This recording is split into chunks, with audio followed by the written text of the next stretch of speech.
La Asociación Amigos del Museo de Bellas Artes, Dr. Juan Ramón Vidal, junto al Instituto de Cultura de la provincia de Corrientes y el Museo de Bellas Artes, Dr. Juan Ramón Vidal, hoy queremos presentar la charla de la arquitecta Ángela Sánchez Negrete, que nos va a relatar la historia de esta casa que alberga nuestro querido museo. Ángela. Muchas gracias por la invitación. Estoy en este momento por empezar una charla que fue pedida por la Asociación de Amigos del Museo de Bellas Artes, en la persona de su presidenta, Alicia Aguirre de Vara, y que en verdad lo que voy a hacer es un relato de las características del valor patrimonial que tiene la casa que conocemos hoy como Dr. Juan Ramón Vidal, Museo de Bellas Artes. La casa, en principio, de Juan Ramón Vidal y María Eloísa Torrent, porque era de ambos, es un legado testamentario que doña Eloísa Torrent hace a la provincia con cargo a museo y biblioteca pública en el año 1958. Es cierto que pasaron varios años en la gestión hasta el momento en que realmente se establece el Museo de Bellas Artes para cumplir con el legado testamentario. En principio quisiera tomar como eje de la charla que cuando hablamos de arquitectura como patrimonio cultural o histórico, decimos que tiene al menos dos fuertes connotaciones que le van a dar esa identidad para que se caracterice como patrimonio. Uno va a ser el edificio en un contexto, o sea, en general cuando hablamos de un patrimonio que está inserto dentro de una ciudad, estamos hablando de un corredor urbano al cual pertenece y el que le da contexto. Y por el otro lado, la otra característica de su valor patrimonial va a ser el edificio como un documento de una actividad o una función determinada. En este caso, claro, estamos hablando de una residencia que nace como casa familiar de Vidal y Torrent y que se establece en un contexto muy particular. Y es lo que de alguna manera voy a ir desarrollando a través de las características que posee. La casona posee aparentemente dos etapas muy marcadas. Una hacia finales del siglo XIX, en el cual la casa estaba dentro de las características de un lenguaje academicista, historicista, y luego vendrá una gran reforma que le va a dar la impronta que conocemos, las características, en donde se puede ver como una modernización, digamos, para la época, que tiene que ver con los primeros años del siglo XX y que tiene características, digamos, para el contexto muy particular. Ese contexto, si tenemos que referirnos al aspecto urbano, de dónde está inserta la casona, para mí tiene que ver con la calle San Juan, o sea, el recorrido de mayor valor y contexto es iniciando desde la avenida Costanera en lo que va a ser el Boulevard Italia, que tiene una característica contemporánea a la casa que estamos hablando, porque en 1910, en función del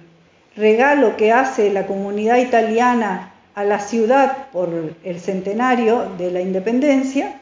se crea ese boulevard, ese paseo con el Retiro, y por primera vez estamos hablando de un Retiro, que tanto que decimos que es la avenida más corta que existe porque es de una cuadra. Ese boulevard va a abrir un tejido muy estrecho, estrecho en el sentido de que las fachadas tienen una fuerte escala, digamos, en relación al ancho de las veredas y de las calles. Entonces esa estrechez hace que se vea con poca perspectiva cada una de las casonas. En este caso, el bulevar es una primera apertura a ese tejido tan estrecho que nos viene del periodo colonial. A continuación de eso, hay una secuencia de casonas entre la cuadra, digamos, donde hoy está la Casa de Cultura, la sede del instituto, pero que también tiene una estructura quebrada, digamos, en su línea, que se adapta para llegar a este punto donde vamos a tener una característica muy especial en el contexto urbano, único en todo el casco histórico de la ciudad, que va a ser, por un lado, la construcción del Teatro Vera. El Teatro Vera, que ustedes saben, se empieza en 1911 y termina inaugurándose en 1913, que estamos hablando también contemporánea a la Casa Vidal, en el sentido de romper esa línea de fachada tan particular y tan definida como fachada tapa, que le llamamos del periodo neoclásico italianizante del siglo XIX de la ciudad. Se produce un retranqueo, se hace una sobrelevación muy marcada y eso va a permitir tener esa gran escalinata y la jerarquía de escala monumental que requiere el teatro. Para 1915, 2 años después de la inauguración del teatro, el mismo concesionario de la empresa crea esta terraza también municipal, así como el teatro, con el mismo retiro, o sea que ampliando totalmente el tejido urbano, sobrelevada, y donde por mucho tiempo se pasaron películas del cinematógrafo y había una cafetería, o sea que tenía toda una movida cultural, además sumándose al teatro, frente a la Casa Vidal. Y de alguna manera podemos entender, digamos, entonces esa característica de contexto, de valor único, singular, que tiene todo este entorno. Las múltiples perspectivas hacia la casa, pobladas de cariátides, de atlantes, de leones, con macetones, conforman este conjunto y le permiten a la casa ser vista y admirada desde diferentes ángulos que en otras situaciones de la ciudad no se logran, excepto que estuvieran frente a una plaza, pero que no es el caso, ¿no es cierto? Entonces, en este entorno, la casa se ayorna, se moderniza en esa contemporaneidad de contexto tan importante y singular. Por el otro lado, entonces, si ya analizamos el contexto urbano, nos quedaba el otro valor, que es el edificio como documento de una actividad o una función que le diera origen. La arquitectura se expresa como presentación en una ciudad de los moradores ante la sociedad. Es como por eso las fachadas tienen mucho de valor y hay veces que vemos que es solamente la fachada y trasponiendo el zaguán, la casa perdió totalmente el carácter, porque lo que importaba en fines del siglo XIX y principios del XX justamente era mostrar a través de la arquitectura prestigiada a sus moradores. Es cuando se habla del cosmopolitismo, si bien la escala de la ciudad de Corrientes nos conocíamos todos, sin embargo, esa característica es la que también le va a ir dando el carácter a cada una de las casonas en cuanto a sus moradores. Podemos decir que la arquitectura de esta casona es ecléctica. Decimos que es ecléctica cuando hablamos de una combinación de estilos arquitectónicos que en forma armónica conforman un aspecto estético de jerarquía y de valor. En ese sentido, ¿por qué decimos que se ayorna y que pierde mucho dentro de ese eclecticismo del periodo del siglo XIX? Van a ver ustedes que en principio todo lo que es la planta baja ya no tiene las proporciones verticales de los paños verticales característicos del italianizante, de la proporcionalidad de espacios llenos y vacíos que tenía el manejo simétrico del italianizante, y se convierten en ventanas más bien anchas, no digo cuadradas, pero con un balconeo sin las rejas características también de la arquitectura más importante, como podría ser la de Juan Coll, por decir, que le dio un carácter y una escala a las casonas de esa época. Entonces acá vemos que la inexistencia de rejas, a su vez el hecho de que el balcón corrido de arriba sí se continúan con el levantamiento vertical. O sea que por un lado tenemos un lenguaje que se superpone a un lenguaje anterior, pero que combinado y generando ese eclecticismo queda armónicamente proporcionado y con importante escala, digamos, para hacer una casa. Igualmente, el cornizamiento de arriba, los parapetos superiores, aparentemente no los tiene, pero posiblemente en su origen poseía ese remate superior. Interesante también es que se agregan como ménsulas, más que pilastras, son figuras ornamentales, dos cariátides o atlantes que sostienen parte de lo que sería en el eje de la composición, como ménsulas del balcón corrido, que están muy trabajosamente sosteniendo esas ménsulas, pero que sumado a ese contexto que decíamos de tantas figuras y de cariátides, como era tanto en la terraza como en el teatro, se combinan y forman un conjunto único de gran calidad. El zaguán, a su vez, vemos que es totalmente afrancesado, o sea, tiene todas las características de lo que podríamos llamar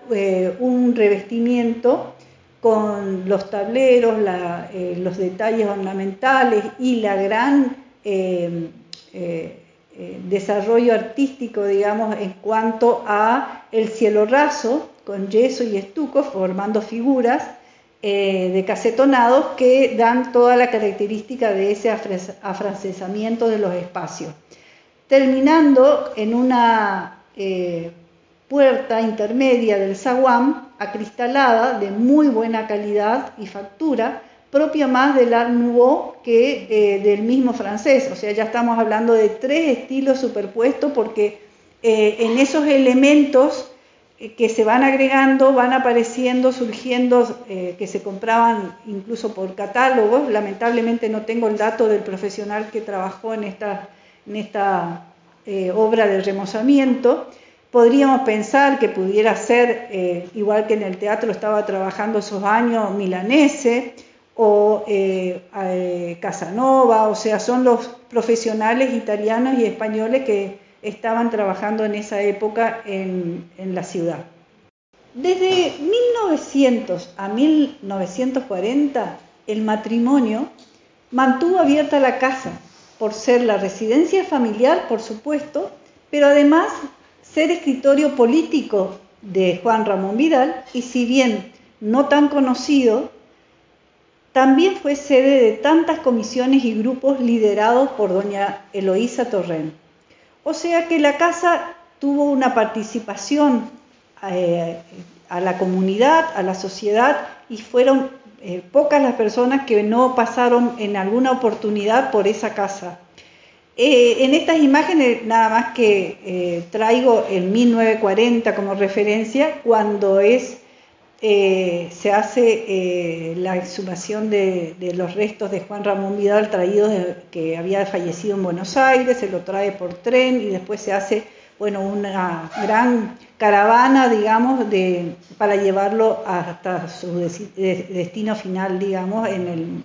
cementerio San Juan Bautista. Pero ahí vemos justamente cómo esa amplitud que estábamos hablando hoy está totalmente cubierta desde el Teatro Vera y la casa llena de todos sus adherentes partidarios por un lado, pero también era una persona de gran referencia e influencia en la ciudad en esa época. A su vez también ellos participaban en forma permanente de inauguraciones, eventos, apoyos. Estas son imágenes, por ejemplo, de la pareja cuando la primera, en la parte superior, es cuando se va a iniciar los trabajos de la capilla del Colegio San José en 1910, donde ellos apadrinan la construcción de la capilla y están en ese acto haciendo una misa todavía al inicio de la obra. En la siguiente, también arriba, vemos en el centro de la composición de las damas, está doña Eloísa Torrén de Vidal, presidiendo la inauguración del asilo maternal que había sido su promotora. Y bueno, las de abajo son cuando en comitiva recorrían la provincia con los avances que había en la época y que realmente eran muy notorios, porque hablar del siglo XIX o hablar de los 20 o 30 años primeros, digamos, del siglo XX, es una gran transformación en los medios de comunicación, el tren, y sabemos que estaban totalmente acondicionados para las primeras figuras de gobierno, como puede ser el gobernador y toda su comitiva, tenían un vagón especial, digamos, para su recorrido. Esto es en Montecasero. Y la participación de doña Eloísa a la par de Juan Ramón Vidal en cada uno de los actos. Así también, de la misma manera, como había dicho, la casa en principio era parte de la vivienda familiar. Estas son imágenes del patio durante 1910-1912, en el segundo mandato de gobierno de Juan Ramón Vidal. Vemos a ella y a él, obviamente, pero como dueños de casa, no en su actividad política o con sus familiares. Vemos también cómo el patio estaba resuelto, como era característico en la época y que representa, digamos, esa vida familiar privada, digamos, donde el patio es el centro de reunión. El correntino, por supuesto, por las características de nuestro clima, vivía mucho el patio, donde era el pulmón de la vivienda, en general rodeada de galería, y a su vez entonces las habitaciones que se iban distribuyendo en función de ese eje compositivo y espacial. Acá vemos cómo originariamente tiene sus columnas de hierro fundido, que también nos hablan de esa característica de finales del siglo XIX, principios del XX, donde ya la madera prácticamente es reemplazada por la fundición de hierro en cuanto a las estructuras. Los patios, los parterres, las grandes palmeras como maceteros exóticos, que era parte también de la característica. Y el uso que tenía y caracterización, digamos, de toda esa vida familiar interna. Abierta a tantos, sus vidrios reflejan de a rato los rostros. Sus muros imprimieron los infinitos pedidos, como así los susurros de los secretos políticos o de Estado. Plegadas en los rincones quedaron las risas y a veces los llantos. Esta es la casa legada entonces por doña Eloísa ya viuda, que siguió residiendo hasta su muerte en 1958 en la Casona. El legado, por un lado, testamentariamente, decía para perpetuar la memoria de su esposo, la casa con cargo a museo de la provincia con el nombre del gran estadista. Podemos encontrar en la casa una serie de formas de representación de la figura de Juan Ramón Vidal. Está el óleo de Castanino, Juan Ramón en bronce, en yeso, en fotografía de autor. O sea, de alguna manera, si bien no hay un sitio destinado exclusivamente a la memoria de Juan Ramón, él está como presente dentro de la casa. Legó también, en particular, la biblioteca abierta al público, decía, con 2.800 volúmenes. Una biblioteca para la época, obviamente, y por la actividad que él tuvo, que desde prácticamente 1880 hasta 1940 desarrolló un papel preponderante en los destinos de la provincia, fue acumulando, por decir de alguna manera, una cantidad de documentaciones legislativas y de todo tipo de jurisprudencia, como volúmenes en general sobre la literatura clásica y de autores locales. O sea que es una valiosa biblioteca que se conserva con sus características en cuanto a mobiliario y a su función, digamos, de consulta. Pero también nos dejó Eloísa su lugar más preciado, reservado a la intimidad de su vida familiar, que es el saloncito que hoy lleva su nombre y en el cual estamos en este momento dando la charla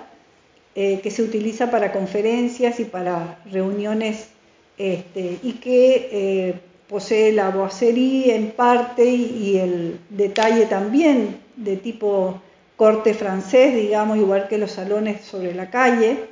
en cuanto al tratamiento de la yesería y el estucado de los cielos rasos. En estas imágenes vemos a Juan Ramón Vidal y Eloísa totalmente disfrutando de la vida familiar en este saloncito, con lo que podría de alguna manera asimilarse a los nietos, por el hecho de la presencia allí de Juan Francisco Torrén, hermano menor de doña Eloísa, que con mucha diferencia de edad fue prácticamente criado por la pareja. Y entonces ya después sus descendencias, sus hijos, también participaban de esa vida tan íntima de Juan Ramón y de doña Eloísa. La casa en su uso de museo ha ido transformándose y perdiendo los espacios representativos de la residencia en sí. Estos son los salones sobre la calle que de alguna manera eran también parte de los escritorios y despacho de recepción por parte de Juan Ramón Vidal en los días en que ocupaba su actividad política. El patrimonio cultural es un bien no renovable y posee una capacidad limitada a modificarse, a aceptarse modificada para no perder su esencia, su identidad, su valor por encima de su función. Hoy es una casa museo o un museo en lo que fue una casa. Es necesario dimensionar la fragilidad de los bienes culturales para no perderlos.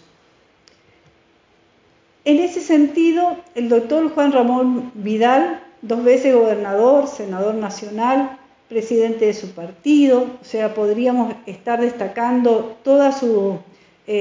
prolífica labor, digamos, parlamentaria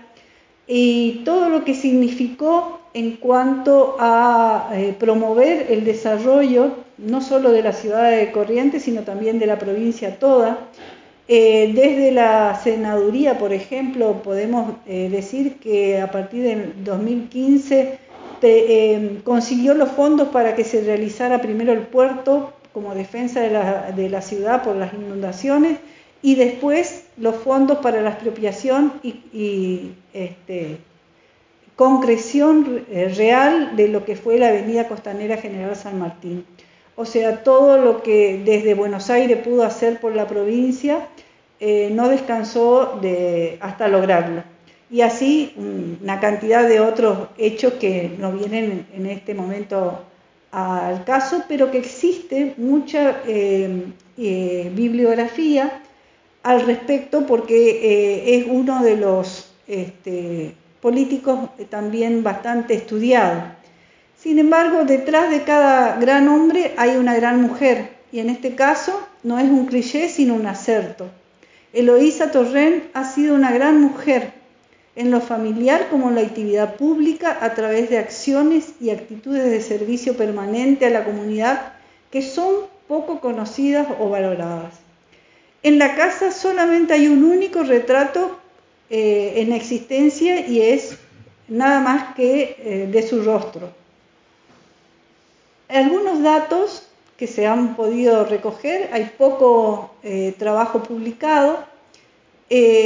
muestran que ha sido presidente de Pía Unión de San Antonio, de la Tercera Orden Franciscana, miembro de Hermanos Don Orione, madrina de la Capilla Colegio San José, promotora de la obra salesiana en Corrientes, con donación de terrenos para la Casa Don Bosco para niños sin huérfanos o sin vivienda en la calle, vicepresidenta de la Asociación Obreras y creadoras del Asilo Maternal, donante en la Capilla Santa Rita de uno de los retablos, cuando era hospital de mujeres, Juana Francisca Cabral, donante del retablo lateral en la iglesia San Francisco. Aún viuda, continuó con la labor de perpetuar el nombre de su esposo, entregando medallas en escuelas primarias a los mejores promedios. O sea que no abandonó nunca esa tarea de servicio a la comunidad y de estar conformándose siempre en grupos para trabajar por la comunidad.